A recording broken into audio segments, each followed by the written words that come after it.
Welcome back to the channel, guys. Today I want to talk about the carbon ceramic brakes that you see on this car. We're not original to it, they were not optional. However, they were on the Lexus RCF 2020 to current models. I think 2024 is the last year, so 20 to 24. Lexus RCF Track Edition and Fuji Speedway Edition. They share a lot of parts with a Nissan GT-R R35 of all cars because it's built by Brembo, and it's German rotors and Italian pads, Italian calipers. That being said, they're still very expensive, but there are a couple ways to save money, and I'll get into that. It is a straight swap. There is one thing you have to modify on the rear. Total cost involved for this, I was able to get it at a discount through Bell Lexus in Arizona when they have sales on parts. They had I think it was 20% off their original parts, which are already 10 to 20% off. So didn't quite get them at half price, but the total cost involved for this was still about $14,000. So very expensive.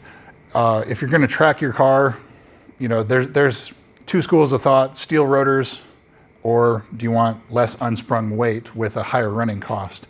This is not an everyday car for me, so I did it because I can and because I wanted something unique. It's already a unique car with a unique interior with unique brakes. So I wanted to kind of make it special to me. You can find, on occasion, you can find these that pop up on eBay, the whole set with the rotors, calipers, everything, for between $8,000 to $10,000. So that is one way to save money. Alternatively, if you just buy all of the hardware and the calipers, the brake pads, everything like that, the calipers themselves are about $300 a piece.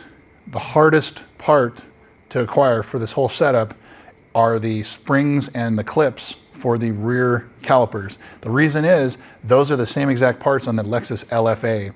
LFA parts are extremely restricted. You have to jump through a lot of hoops to get those parts. And it took me probably 6 months of back and forth with multiple different dealerships and part suppliers to try to get those. And because when you put an order in for that part number, the system immediately flags it as an LFA part and it denies it, not an RCF. So what I had to do is supply a RCF track model VIN, which I just found one that was wrecked on Copart, and used that VIN to supply it.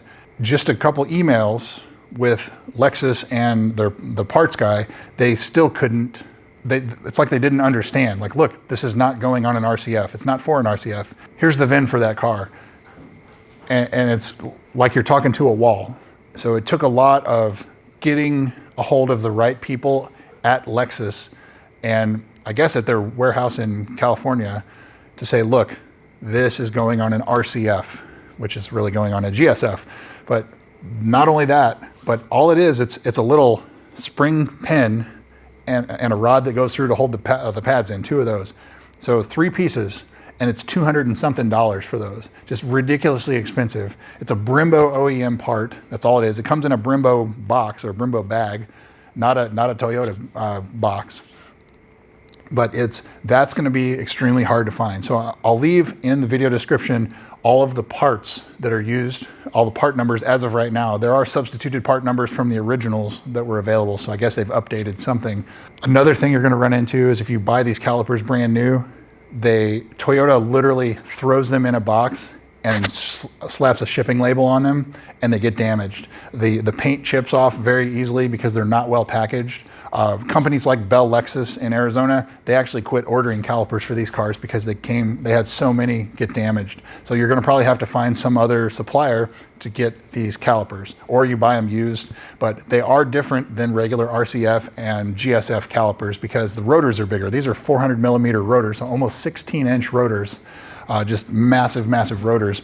The front ones, I believe, are almost the same size as the original, but the backs are significantly larger. So that's something to keep in mind. You can't just throw GS-F RCF calipers on with these carbon ceramic rotors because they won't work.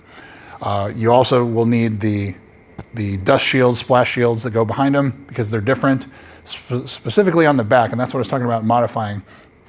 On the back, you can either buy the new dust shield, which they're very expensive too. They're like $300 a piece. But in order to swap those out, you have to pull the axle out because it sits behind the hub, sits behind the wheel bearing, all that. So there's a lot of labor involved.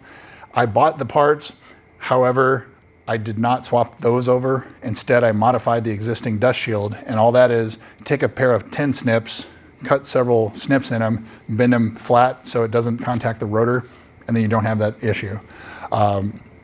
That's something that eventually I will probably swap over since I bought the parts for it, but I'm not doing that right now. Other reason I did this is because the vast weight savings that you get.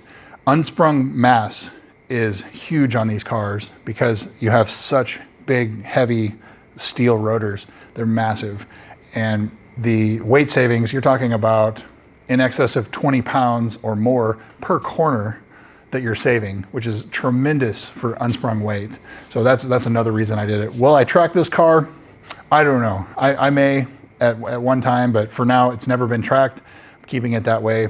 I'm not keeping it in a bubble either, but you know, that's one of the things that I bought this car to enjoy it. I didn't buy it to keep the miles off. I didn't buy it to keep the value high. I bought it to do as I want, but I'm also in the back of my head being very careful what I do, so it's reversible if needed.